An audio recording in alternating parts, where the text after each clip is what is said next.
Chapter 4 Lumpies House of Horrors, North Hollywood. 1984 to 1985. I had just moved out of a house that I was sharing with my old college roommate Scott, his lovely wife Gail, and 3 kids. We lived in Reseda, out in the San Fernando Valley. I had recently found this other part-time job, through another friend. Let me tell you, it was one of the oddest places that I had ever worked.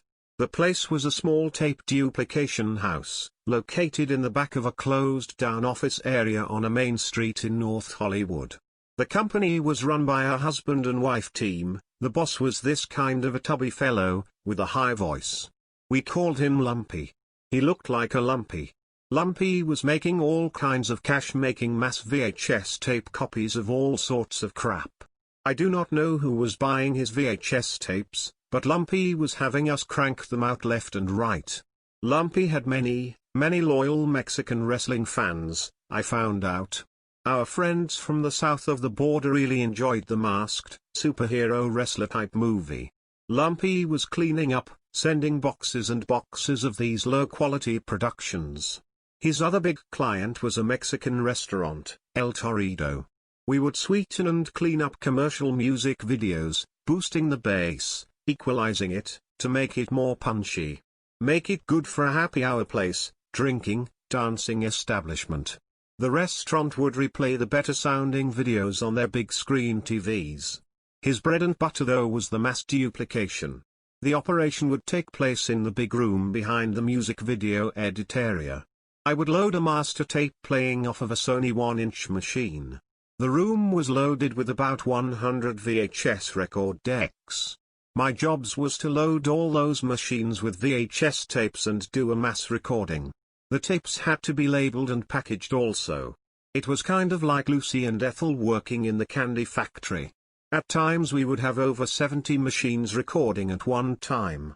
It was quite the challenge to load all of the 70 record decks, and to mass start them in the record mode, playing back the master 1-inch source. For safety's sake, we would load 75 when the order was for 70, just in case we missed a few machines in the process. It was quite a challenge to do a good run. The machines had problems, sometimes jamming or going into reverse mid-record. Starting the process, we would first unbox, then open each individual tape, then load the machines with the fresh tapes. We would need to start the recording process en masse, pushing play and record quickly, moving speedily from machine to machine. You did not want the machines to have too much blank leader at the beginning, so you had to really move your ass, to keep the time under 2 to 3 minutes. Once the run was done, the tapes would be rewound, labeled and checked. I don't know how I got stuck doing this job because the better work was in the other room, doing the music suiting for the El Torito restaurant contract. The duplication room was no fun, and the material I was forced to sit through was for the shits. There is only so many times you can watch the masked Mexican wrestlers tear up the bad guys. Then Lumpy started pushing it, starting doing porn duplication. He sold a video collection for a stage show called The Mantastics.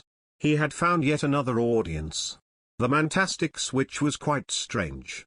It was usually a line of guys dancing on a stage in the nude swinging their peckers in unison.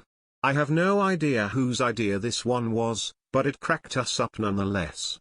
It was some sort of pecker gymnastics. It was a very strange place, yes. One weekend, while doing yet another run of Mexican masked wrestling movies, Tubbs, strange things were afoot. Around noon, every few minutes, Lumpy's salesmen started coming into the office, one by one. It seemed odd. These salesmen were never in the office on the weekends. They worked Monday through Friday, regular business hours, doing their salesman stuff. Something was up. They walked past me as I labeled yet another run of dubs, boxing them up. The salesman continued to the music video edit area. After boxing up the wrestling tapes, I got the next run of videos ready. Here come the Mantastics. After the tapes were running, me and Masood, my Pakistani co-worker, decided to investigate what was going on in the other room. Walking in, we noticed there were 2 15-inch holes punched through the wall and cables dragged through them. In the edit area the cables terminated in the equipment racks. I noticed there were CCUs, tube camera control units, newly installed in the racks. It looked to us like at the other end of these cable we would find studio video cameras. There was some sort of studio video/film shoot going on in the other room. I was hoping that it not be a film shoot for the Mantastics. With Lumpy you could never be too sure what he was gonna do next. One of the sales guys said that they had food in the studio. Up the stairs, it was all kind of hush-hush. Me along with Masood, went to get some eats. At the top of the stairs was a small food layout. On the couch to our surprise were a few female A-list porn actresses. Wow, our jaws dropped. Lumpy confides in us, in his high funny voice. Hey fellas, don't tell anyone. Don't tell anyone? Who are we gonna tell? Lumpy was illegally shooting pornos. At the time that was illegal in the city of Los Angeles, and North Hollywood was considered LA County. Lumpy had to try to keep this one under wraps. He could get fined or maybe tossed in jail. Oh Lumpy, you nasty man. The studio set was made to look like a space-age place, some sort of space sex adventure. Lumpy was always thinking of ways to make some extra cash. Me and Masood had our work to get back to in the other room, back to the dubs. I took my ham sandwich back to the dub room and me and Masood got back to the machines.